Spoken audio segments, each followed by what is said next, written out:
BNP নেতা ইশরাক হোসেনকে ঢাকা দক্ষিণের মেয়রের শপথ পড়ানোর দাবিতে রাজধানীর মৎস্য ভবন মোড় ও কাকরাইলে অবস্থান কর্মসূচি পালন করছেন কর্মী সমর্থকরা। সকাল 10টা থেকে মৎস্য ভবন, প্রেস ক্লাব, কাকরাইল মোড় ও সচিবালয়ের আশপাশের এলাকায় অবস্থান নেন তারা। এতে যান চলাচল বন্ধ হয়ে যাওয়াতে ভোগান্তিতে পড়েছেন এইসব পথে চলাচলকারীরা। এছাড়া নগর ভবনের সামনেও সপ্তম দিনের মতো অবস্থান ও বিক্ষোভ চলছে।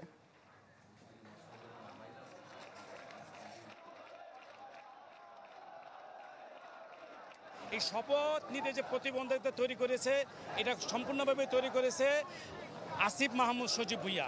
ঢাকাবাসী চাইতেছে ইঞ্জিনিয়ার ইশরাক হোসেনকে অতিবিলম্বে মেয়র হিসাবে দেখবার চাই।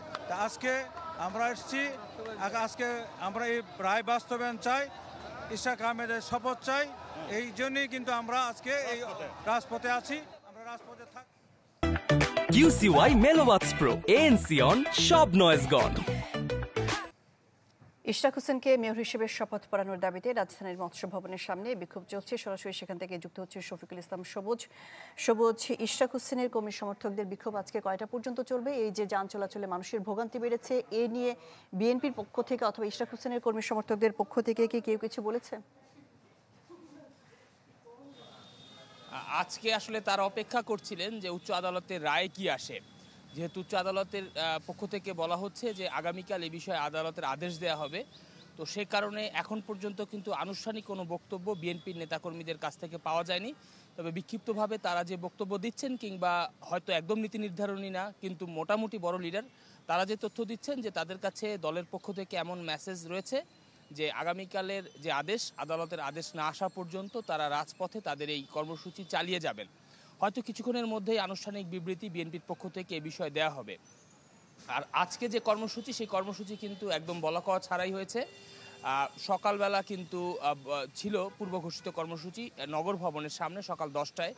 তো নগর ভবনের সামনে ঢাকা দক্ষিণ সিটি কর্পোরেশনের যে শ্রমিক কর্মচারী ইউনিয়নের নেতাকর্মীরা তারা কিন্তু সেখানে অবস্থান নিয়েছেন, এবং মৎস্য ভবন মোড়ে কিন্তু ঢাকার দুই সিটিরই বিএনপির যে ওয়ার্ড থানা পর্যায়ের যে কমিটিগুলো রয়েছে, সেই কমিটির অঙ্গ সংগঠনের নেতারা, বিএনপির মূল দলের নেতাকর্মীরা সেখানে এসেছেন, এবং তারা কিন্তু স্লোগানে পুরো রাজপথ দখল করে নিয়েছেন। এবং ঠিক এই মুহূর্তে প্রেস ক্লাব থেকে শুরু করে এদিকে যমুনা পর্যন্ত এই পথে কিন্তু বলা চলে বিক্ষিপ্তভাবে তপ্ত দুপুর। তারপরও কিন্তু বিএনপির নেতাকর্মীরা রাজপথে রয়েছেন, এবং তারা গত 6 দিন ধরে যে দাবি জানিয়ে আসছেন সে দাবি কিন্তু এখনও জানাচ্ছেন। এবং যেহেতু বলা কওয়া ছাড়াই একটি অনির্ধারিত কর্মসূচি, তো সে কারণে ঢাকার রাস্তায় কিন্তু তীব্র যানজট তৈরি হয়েছে বিরাট একটি অংশে। আমার পেছনে যে চিত্র দেখছেন, এটি হচ্ছে শাহবাগ থেকে মৎস্য ভবনের দিকে যে সড়কটি, এই সড়কটি ঠিক ইঞ্জিনিয়ার্স ইনস্টিটিউশনের সামনে পুরো রাস্তায় কিন্তু যানবাহনের দীর্ঘ সারি।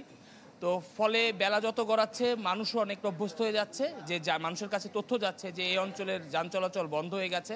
তো বেশিরভাগ মানুষই কিন্তু পায়ে হেঁটে যার যার গন্তব্যে যাচ্ছেন। জি সবুজ, আপনি খবর সংগ্রহ করতে থাকুন। ইশরাক হোসেনকে মেয়র হিসেবে শপথ পড়ানোর দাবিতে রাজধানীর মৎস্য ভবনের সামনে বিক্ষোভ চলছে, এ নিয়ে জানাচ্ছিলেন শফিকুল ইসলাম সবুজ।